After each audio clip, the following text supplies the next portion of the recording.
মেহরাব হোসেন শুভ আপনি লিখেছেন, মানুষের হক আদায় করা ব্যতীত হাসরের ময়দানে মাপ পাওয়া যাবে কিনা? মাপ পাওয়া যাবে না, কিন্তু আমরা যাদের হক নষ্ট করেছি এমন অনেক মানুষের সাথে পরবর্তীতে আর সাক্ষাৎ হয় না বা হবে না, এক্ষেত্রে করণীয় কি? ভাই শুভ, মানুষের হক আদায় করাটা এটা মুসলমানের জন্য সবচেয়ে গুরুত্বপূর্ণ ফরজগুলোর মধ্যে থেকে একটি। কিয়ামতের ময়দানে মানুষের হক নষ্ট করে থাকলে তার জন্য ক্ষমা পাওয়া যাবে না যতক্ষণ পর্যন্ত সেই লোক ক্ষমা না করেন। আর কিয়ামতের ময়দানে আসলে কেউ কাউকে ছাড় দিবে না সচরাচর।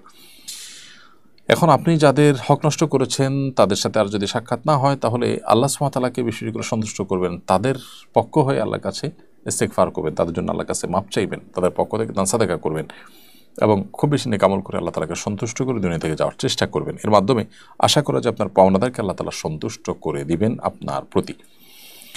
জাহিদুল আলম আলভি আপনি লিখেছেন, গণবিবাহের শরঈ বিধান কি?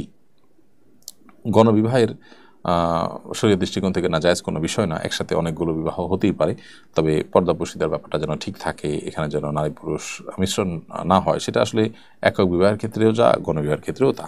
অতএব একসাথে কয়েকজনকে বিবাহ পড়াই দিলেন এটা মৌলিকভাবে নাজায়েজ কোনো বিষয় নয়।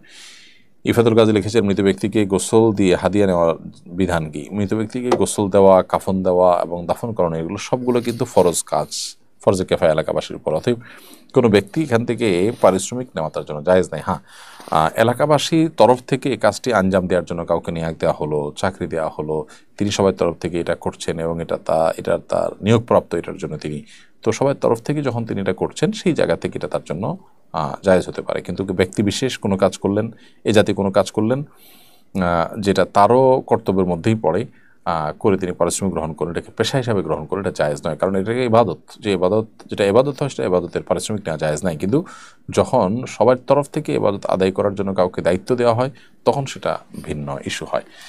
মোহাম্মদ কফিলউদ্দিন লিখেছেন, গরিব মানুষ ত্রাণের চাল সংগ্রহ করার পর তা বিক্রি করতে পারবে কিনা? অবশ্যই বিক্রি করতে পারবে, কারণ ত্রাণের চাল পাওয়ার পর এটা একান্ত তার এখতিয়ার। তিনি এটা খাবেন না বিক্রি করবেন, অনেক সময় এটা বিক্রি করে অন্য চাল কিনবেন তিনি, এরকম হতে পারে, এটা তার এখতিয়ার আছে।